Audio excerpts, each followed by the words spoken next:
Okay. And which way would you guys like him to look? Kind of in between, or at me, or at Stacy? Doesn't matter. Whoever's asking. Yeah. All right. Are you good? Are you good, Dave? Okay. Let's just start with your name and how to spell it. Sure. My name is Paul Moledor, M-O-L-E-D-O-R, and I'm the chief of Cuyahoga Falls Fire Department. What happened?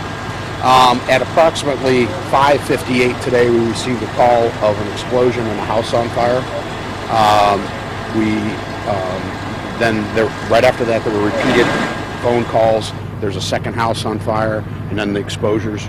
They said some other houses were on fire. So we responded here. First unit on scene was at 6:07, and what we found was, as you see behind me, one house in the ground that was under construction. The house just to the north of it, it was on fire. The house past that one was starting to catch on fire, and then the one to the south of that was on fire. So we actually had 4 houses on fire at one time. How many were occupied? The occupied house was the one to the north of it. This one right here? The other way. This one? Yes. Okay. That's to the north, and that was occupied, and the people had already left that house. The other house to the south was not occupied. It was vacant, and then the house next to that was occupied, and those people also, we got out of that house as well. So we're very fortunate. There's no injuries in any of this. The house that was occupied closest to them to the north here had very little smoke inside it, had just a little bit in the roof. We were able to stop that. And then the other house, as you can see over to this side, it was the whole top of it had embers all over it, and we were able to put that out as well. So this all took off very, very quickly here. Yes, it did. Yes, it did. Describe that for me. I mean, as I said, when we got here, the middle 2 houses, as you can see behind me, that are smoking, they were in the basement. The flames had already consumed most of the material on the one house, and then the next one was going up as we got here. 4 houses at one time. How difficult is that for your crews to take care of? You know, it is difficult. The crews did a great job. They made a very quick stop on they protected the 2 exposures, and they focused in on the houses that were already gone and a loss. And we're just fortunate that nobody was injured, no firefighters were injured, none of the occupants were injured, and everybody got out.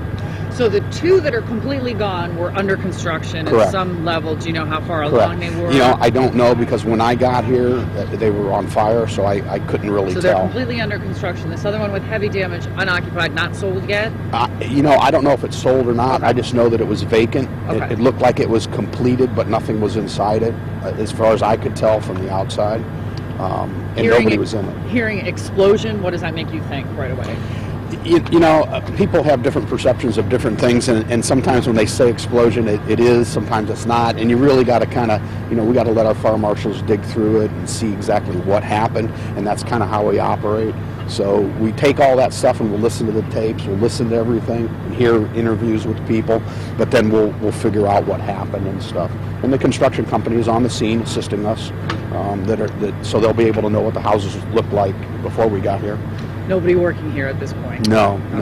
The workers are here now, but they're obviously not working. Nobody was complaining of gas problems or anything like that leading up to And this? not that I know of. We have not heard any reports of that. All your guys were okay? Nobody hurt? Everybody's good, and the occupants, everybody's good and got out. A couple scared people, but you know, it's okay. Lots of neighbors watching. Yeah. So I mean, it's real good. There are a lot of outside propane tanks. How big of a problem were those? Well, the outside propane tanks certainly are a concern for us. It takes a lot to get them to catch on fire, but that was one of the things that we put water on quickly right off the bat, so that way they are protected, because you don't want one of those exploding. Okay. All right. Anything else important we missed, I guess? I think Too we're early done, I think. cause, too early for that. Too early for a cause. Yeah, it's all under investigation, and the fire marshals were here from the beginning, so they're getting witness statements and they're figuring everything out. All right. Okay. Thank you very much. You're welcome. Appreciate it. Okay, good deal. Real quick.